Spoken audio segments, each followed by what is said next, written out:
हम लोग अगला टॉपिक क्या पढ़ेंगे, चार्जिंग। चार्जिंग बहुत इंपॉर्टेंट टॉपिक है ये।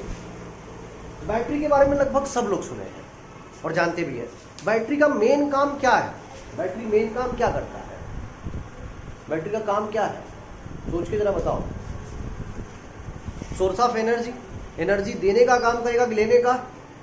बिल्कुल, बैटरी का मेन काम ही है एनर्जी का देने का, एनर्जी लेने का नहीं, एनर्जी देने का। एक तरह से सोर्स ऑफ एनर्जी है, battery is the source of energy, ठीक है, लेकिन एनर्जी देने का काम करता है, इसलिए याद रखिए। और बैटरी बहुत महान व्यक्तित्व के हैं, महान व्यक्तित्व वाले हैं मेरे नजरिए में, आप लोग की नजर में भी ऐसे ही होंगे। अब ध्यान से समझो, ये बैटरी का सिंबल मैं बना रहा हूँ, जो बच्चे पहली बार ये समझ रहे हैं वो ध्यान से समझे, नहीं जानते होंगे। जो छोटा डंडा होता है वो माइनस चार्ज का होता है, बड़ा डंडा प्लस चार्ज का, बैटरी में। इस चीज को याद रखना, छोटा डंडा माइनस चार्ज को बताता है और बड़ा डंडा प्लस चार्ज को। मान लीजिए कि क्यू चार्ज यहाँ से इधर गया, ठीक है, तो वर्कडन कैसा, पॉजिटिव की नेगेटिव, वर्कडन कैसा होगा, वर्कडन बाई बैटरी कैसा होगा, पॉजिटिव होगा कि नेगेटिव होगा, सोच के बताओ। यार देखो, माइनस से प्लस जा रहा है तो बढ़ रहा है कि घट रहा है, बढ़ रहा है, तो वर्कडन कैसा होगा, पॉजिटिव होगा। तो वर्कडन कैसा होगा, पॉजिटिव हो रहा है, तो पॉजिटिव अगर वर्कडन हो रहा है तो बैटरी चार्ज हो रहा है कि डिस्चार्ज हो रहा है, सोच के बताओ। बैटरी क्या हो रही है, डिस्चार्ज, यानी इसका काम डिस्चार्जिंग, डिस्चार्जिंग बैटरी। दो टाइप की बैटरी से पढ़ेंगे अभी आप, चीजें समझ जाएंगे बहुत आसानी से। अब मान लीजिए प्लस माइनस है क्यू चार्ज। अब बताओ वर्कडन कैसा है, यहाँ पे तो वर्कडन तुम्हारा पॉजिटिव था, यहाँ वर्कडन क्या आ जाएगा, नेगेटिव। वर्कडन नेगेटिव आ जाएगा तो बैटरी का काम उल्टा हो गया ना, यहाँ पे क्या हो रही है, चार्ज हो रही है ना, वर्कडन नेगेटिव आ गया तो चार्जिंग हो गई, ये चार्जिंग टाइप की होगी बैटरी। अब दो चीजें मैं आपको बहुत इंपॉर्टेंट बताऊंगा, इस चीजें आपको समझना है, तो शायद ये समझ में आ रहा होगा कि पॉजिटिव वर्कडन क्यों हुआ, नेगेटिव वर्कडन कब हुआ, डिस्चार्जिंग। डिस्चार्जिंग के लिए ध्यान देना, माइनस से प्लस था, चार्जिंग के लिए प्लस से माइनस था, ठीक है, यहाँ तक सबको समझ में आ रहा है चीज। अब एक बात करें अगर हम, कैपेसिटर है, कैपेसिटर नॉर्मल सिंबल यही होगा, ठीक है, ध्यान से बनाना। तो एक बैटरी से जोड़, देखो एनसीईआरटी की बुक में या कुछ किताबों में ऐसी चीजें ये गायब कर देता है, नहीं रखता है। ये क्या है, रेजिस्टेंस नहीं रखता है, मैं अभी आगे बताऊंगा क्यों नहीं रखता है रेजिस्टेंस में, ठीक है। ये स्विच है, स्विच को ऑन अभी बाद में किया, कैपेसिटर सी, बैटरी प्लस और माइनस, वी वोल्ट का, और रेजिस्टेंस आर, रेजिस्टेंस आर है, ठीक है। अगर इनिशियली जो है स्टार्टिंग में t बराबर 0 पे सपोज करो कि अनचार्ज है पूरी, ये टोटली जो कैपेसिटर है वो अनचार्ज कैपेसिटर है। यहां से कोई बता सकता है कि पहले करंट कितना फ्लो होगा, I इज इक्वल टू क्या हो जाएगा, V बाई आर, बिल्कुल समझ में आ रहा है, बैटरी जब कनेक्ट करो, I बराबर V बाई आर, यहाँ चीजें सबको समझ में आ रही होगी कैसे हो रहा है। अच्छा, ये रेजिस्टेंस किताबों में क्यों नहीं दिया होता, इस पर हम लोग डिस्कस करेंगे। क्या कारण है कि रेजिस्टेंस बहुत सारे बुक में ऐसे अवेलेबल नहीं होता, रेजिस्टेंस को हटा देता है, क्यों नहीं रखता है, इस चीज के बारे में डिस्कस करना आपको। एनसीईआरटी की कुछ अच्छी किताबों में तो होगा, अच्छी किताबों में जरूर रेजिस्टेंस भी देता है, ऐसा नहीं है कि हर जगह रेजिस्टेंस को हटा देगा, बस कुछ जगहों पे होता है, ठीक है।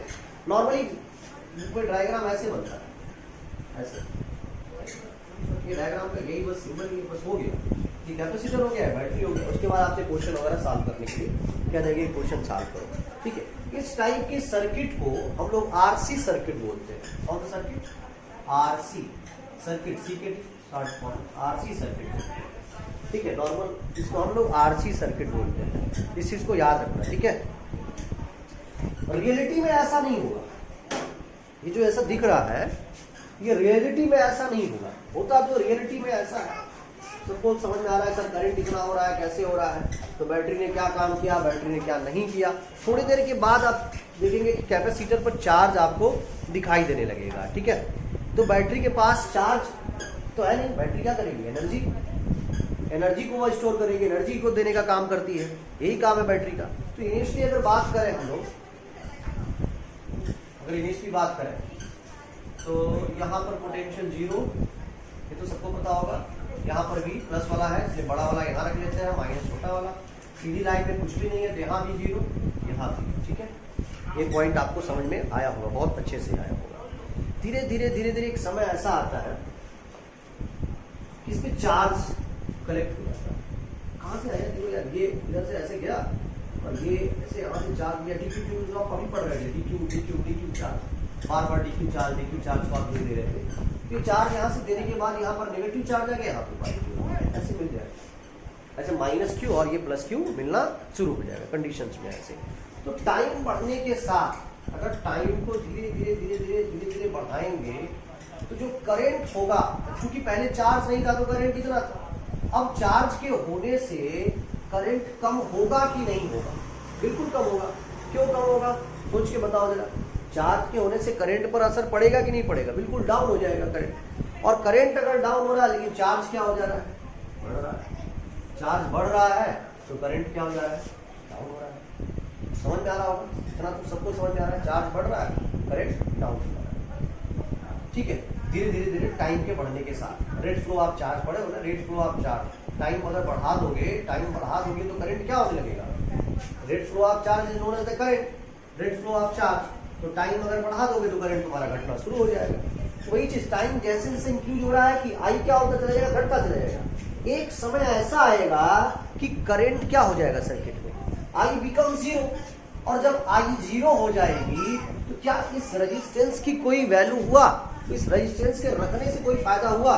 क्योंकि धीरे धीरे हमारा मेन काम क्या है? फाइनल चार्ज हम लेके चले आए, -Q और +Q लेकर चले आए।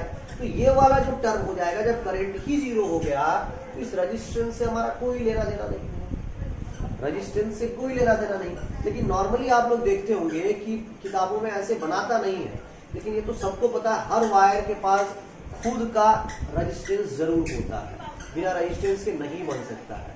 तो मेन तो सर्किट यही है, लेकिन ऐसा दिया इसलिए नहीं जाता है क्योंकि यहाँ पर जो है खत्म हो जाता है करंट ही 0 हो जाएगा तो आर का कोई फिर मतलब नहीं बचता है, कि आर से कोई हमारा लेना देना फिर नहीं बचता है। और इस टाइप के जब कंडीशन पे हम आते हैं जहाँ पे करंट पूरी तरीके से खत्म हो गया, उसको हम स्टडी स्टेट बोलते हैं। कौन से स्टेट बोलेंगे? स्टडी स्टेट बोलते हैं। और फिर जब आपके पास जो चार्ज बचेगा वो सिर्फ ऐसा बचेगा, फाइनली कुछ ऐसा बचेगा। ठीक है, ऐसा कितना हो जाएगा? यहाँ पे Q और यहाँ Q यानी CV और यहाँ -CV, यहाँ +CV, यहाँ -CV। ये फाइनल आपका जाकर के कंडीशंस बचता है। ये भी है, जहाँ तक समझ में आएगा, ये पूरी कंडीशन ऐसे बनती है, ऐसे पूरी कंडीशन बन जाएगी। तो वर्क डन हम निकाल सकते हैं कि वर्क डन बैटरी की कितनी होगी, कैसे निकाला जाएगा, ये चीज़ें सबको समझ में। यहाँ तक किसी कोई दिक्कत तो है नहीं। फिर से एक बार मैं बता देता हूँ, चीज़ों को समझ लीजिए आप। तो चार्ज हुआ, धीरे धीरे चार्ज DQ छोटे छोटे चार्ज जो लेकर गया था, तो -Q से ले जाने से यहाँ से -Q बन गया, यहाँ पे +Q आ गया। फिर वही बार बार ऐसा होगा, ये हमेशा ऐसा जाएगा। तो हमेशा बार ऐसे जाने से यहाँ पर जो टाइम जब हम बढ़ाएंगे, धीरे धीरे टाइम इनिशियल तो कुछ नहीं था, 0 पर तो अनचार्ज था। टाइम बढ़ने से करंट क्या हो जाएगा? डाउन हो जाएगा, चार्ज बढ़ने लगेगा। तो ऐसी कंडीशन हमें देखने को मिल सकती है, कंडीशन ऐसा बनेगा। हम छोटे छोटे क्वेश्चन इसमें सॉल्व करेंगे, ज़्यादा अच्छे से वो चीज़ें हमें समझ में आएगा। चलिए अब आगे देखते हैं। अब मान लीजिए आपसे एक ऐसा क्वेश्चन पूछा जाए, ठीक है, चार्ज क्यों जा रहा है V पोटेंशियल। देखिए वर्क डन कितना है बैटरी का, तो वर्क डन V बराबर W बराबर क्या पड़ेगा? आसान सा क्वेश्चन है। W बराबर क्या हो जाएगा? क्यों भी बताओ, पॉजिटिव की नेगेटिव, प्लस से माइनस क्या हो जाएगा? नेगेटिव हो जाएगा। यानी वर्क डन कैसा आया? नेगेटिव आया। वर्क डन कैसा आया? नेगेटिव आया। मार्कर चलेगा। अच्छा, यहाँ मान लो ऐसे 10 ऐसा, ठीक है, 2 कूलम का और ये 10 वोल्ट का। अब बताओ अब क्या होगा? वर्क डन कितना हो जाएगा? 20। साफ दिख रहा है, वर्क डन कितना हो जाएगा? 20। अच्छा, अगर ये थोड़ा मैं सिंबल बदल दूं ऐसे, अब बैटरी एनर्जी ले रही है कि दे रही है? एनर्जी दे रही है, क्योंकि वर्क डन कैसा आ रहा है? पॉजिटिव आ रहा है कि नेगेटिव आ रहा है? वर्क डन पॉजिटिव आ रहा है। देखो, माइनस से प्लस पॉजिटिव आ रहा है। बैटरी एनर्जी इस बार दे रही है, ले नहीं रही है। इस चीज को एकदम आपको समझना है। अब इंपॉर्टेंट टॉपिक पे आते हैं। मान लीजिए t बराबर 0 पे किताबी डायग्राम रेजिस्टेंस समझ में आ रहा होगा। ये बहुत इंपॉर्टेंट कंडीशन है, t बराबर 0 पे मैं बना रहा हूँ, आपको ये चीजें समझना है। एक बैटरी भी बना दूंगा, ये की है बैटरी यहाँ पर, एक ही हो गया। कैपेसिटर C है, बैटरी का पोटेंशियल कितना है, V है। तो ऐसे कंडीशन पे चार्ज इस पर कितना आ जाएगा, अगर दूसरे स्टेट में जाए फिर धीरे धीरे एक ऐसा समय आएगा कि चार्ज इस पे Q आ जाएगा। Q को क्या लिख सकते हैं, तो बैटरी को लगा देंगे, चार्ज कितना आ जाएगा, ऑन कर दिए, CV Q इधर और Q इधर, लेकिन यहाँ पर माइनस CV और इधर प्लस CV। इस चीज समझ में आना चाहिए सबको, यहाँ से समझना, ये प्लस वाला के साथ प्लस था, ये माइनस CV हो जाए।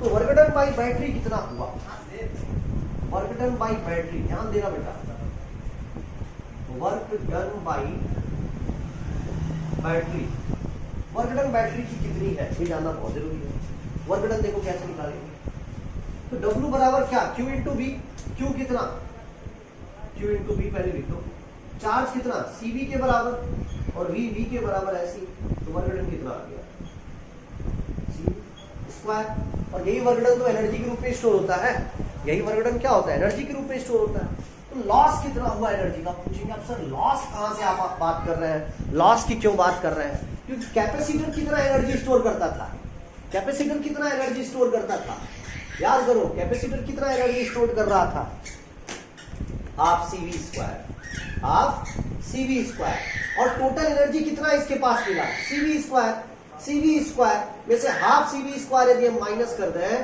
तो एनर्जी का लॉस कहां चला गया, कितना, हाफ CV स्क्वायर।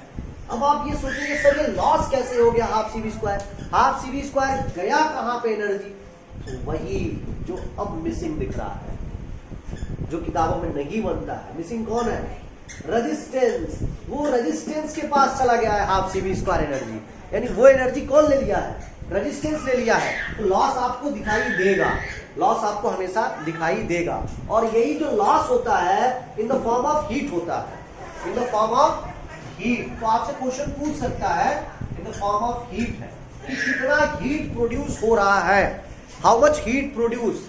तो आपको हीट प्रोड्यूस फिर ऐसे ही निकालना पड़ेगा, कितना लॉस हुआ। चीजें समझ में आ रही है, क्यों लॉस दिख रहा है, लॉस क्यों दिखा, टोटल एनर्जी कितनी थी CV स्क्वायर, और चूंकि कैपेसिटर कितना स्टोर करता है हाफ CV स्क्वायर, तो एनर्जी मिला कितना, लॉस कितना हो गया, हाफ CV स्क्वायर, इतना ही तो गया। तो आखिर हाफ CV स्क्वायर गया कहाँ, हाफ CV स्क्वायर कहाँ चला गया, तो कहीं नहीं, हाफ CV स्क्वायर कहीं नहीं गया, वो रेजिस्टेंस ने ले लिया हाफ CV स्क्वायर। ये आप पॉइंट समझ में आ रहा होगा। एक छोटा सा क्वेश्चन इस पे हम करेंगे जो बहुत ही आसानी से चीजें समझ में आ जाएगा, तो बहुत इंपॉर्टेंट क्वेश्चन भी है वो। इस क्वेश्चन को ध्यान से समझते हैं सभी लोग, बहुत ध्यान